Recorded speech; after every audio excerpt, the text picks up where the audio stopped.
Sometimes life changes in ways you never see coming. My name is Ilara Quinn. I live in Boston, Massachusetts.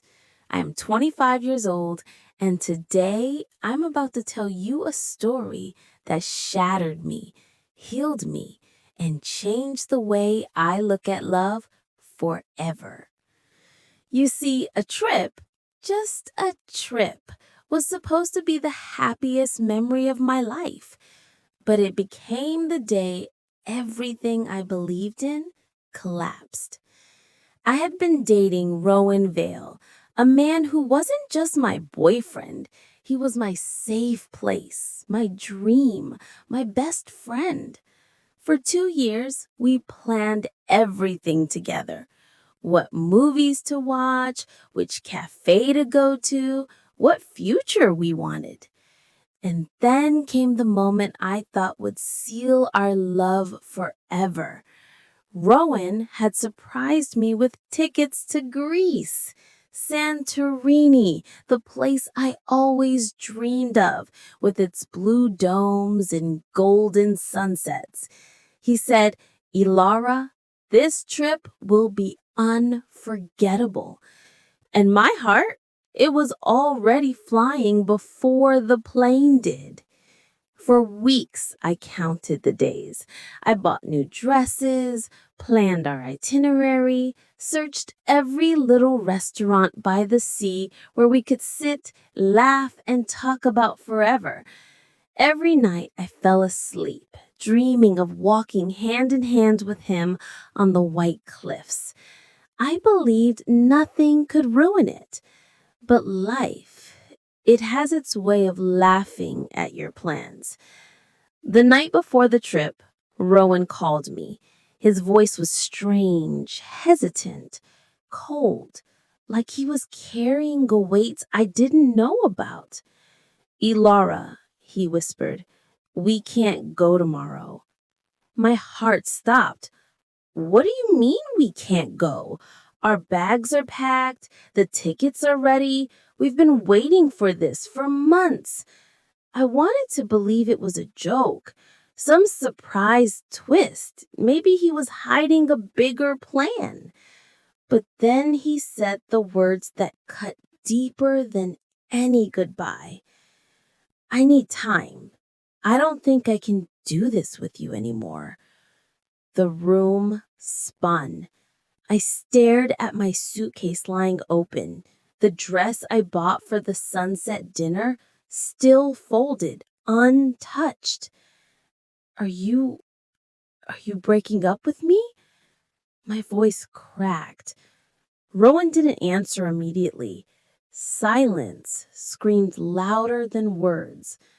Finally, he sighed. "I'm sorry, Ilara. I can't explain right now." Do you know what it feels like when your future vanishes in one sentence? When the person who promised you the world suddenly cancels it like a casual meeting? I dropped my phone and sank to the floor. Tears fell before I even realized I was crying. That trip wasn't just a vacation. It was supposed to be our promise of forever. And now what? It was gone. The next morning, I still went to the airport. Don't ask me why. I guess part of me hoped Rowan would show up, smiling, saying it was all a mistake. I sat there staring at couples boarding flights, families laughing, friends taking pictures. Every face looked like the life I wanted but didn't have. And when our flight number flashed on the screen, my chest burned as if the universe itself was saying, "See, even dreams fly without you." Days turned into weeks. Rowan disappeared completely. No calls, no texts, no explanations. People told me to move on, but how do you move on from someone who carried half of your soul? I avoided my suitcase like it was poison because opening it meant facing everything we were supposed to be. My heart replayed his words over and over. I can't do this with you anymore. But why? What changed? I deserved an answer, but all I had was silence. One night, I found the courage to unpack. Every dress, every shoe, every travel guide I had printed, each felt like a knife. I held the plane ticket and ripped it into pieces. Crying into my pillow was soaked.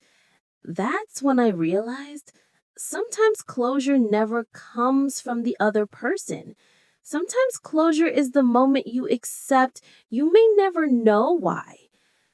Months later, fate tested me again.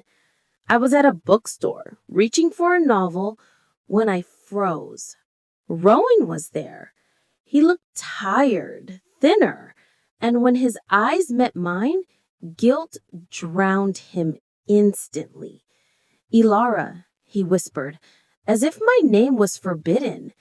My hand shook, but my voice was strong. "Why, Rowan? Why did you cancel us?" He hesitated, then finally spoke. "My father was diagnosed with cancer that week. I didn't know how to handle it. I couldn't drag you into my pain. I thought pushing you away was protecting you." My breath caught. Anger and sympathy fought inside me. He had been suffering, yes, but instead of leaning on me, he chose to abandon me. I looked at him, tears threatening, and said, "Rowan, love is not about protecting someone from pain. It's about sharing it. You didn't cancel a trip. You canceled us." I turned and walked away. For the first time, I didn't cry. I felt strong because I finally understood sometimes love doesn't end because of hate, but because one person decides to carry a burden alone. Today, I still haven't been to Greece, but one day I will. And when I watch the sun set over the white cliffs, I won't think about Rowan. I will think about the girl who survived heartbreak, who learned that canceled trips can lead to journeys of self-discovery. I will think about the woman I became, the one that doesn't beg to be chosen anymore. So if you've ever had someone cancel on you, whether a trip, a promise, or forever, remember this. They didn't cancel your worth. They didn't cancel your future. They only canceled themselves out of your story. And sometimes that is the biggest blessing in disguise. Because life doesn't end when someone walks away.